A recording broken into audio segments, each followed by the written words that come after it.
les sanctions suivantes seront mises en œuvre avec effet immédiat. Premièrement, la fermeture des frontières terrestres et aériennes entre le Niger et les pays de l'UEMOA. Deuxièmement, l'interdiction du survol de l'espace de l'UEMOA à tout aéronef à destination ou en provenance du Niger.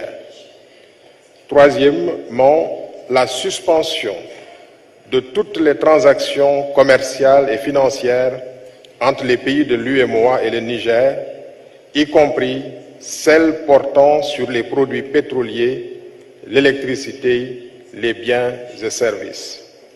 Quatrième mesure, la suspension de toutes les transactions financières entre les pays de l'UEMOA et le Niger. Cinquièmement, le gel des avoirs financiers et monétaires de l'État du Niger à la BCEAO et dans les banques commerciales des pays de l'UEMOA.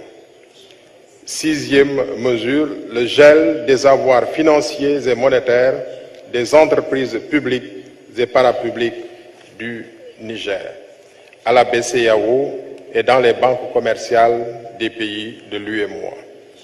Septièmement, la suspension des opérations financières entre les banques du Niger et les banques installées dans les autres pays de l'UEMOA. Huitième mesure, la suspension de toute assistance et transactions financières en faveur du Niger par les institutions de financement de l'UEMOA, particulièrement la BOAD. Neuvième mesure, l'interdiction de voyage pour les auteurs de cette tentative de coup d'État, le gel de leurs avoirs financiers et la confiscation de leur patrimoine. Dixième mesure, l'interdiction de voyager, le gel des avoirs ainsi que la confiscation des biens s'applique à toutes les personnes civiles ou militaires qui participeraient à des institutions, organes ou gouvernements et qui tenteraient de constituer les militaires impliqués dans ce coup de force. Elle s'appliquerait également aux familles des personnes concernées qui seraient en outre interdites de séjour dans les pays de l'espace UEMOA. Par ailleurs, les chefs d'État et de gouvernement de l'UEMOA réaffirment que le seul et unique chef d'État du Niger est le président Mohamed Bazoum.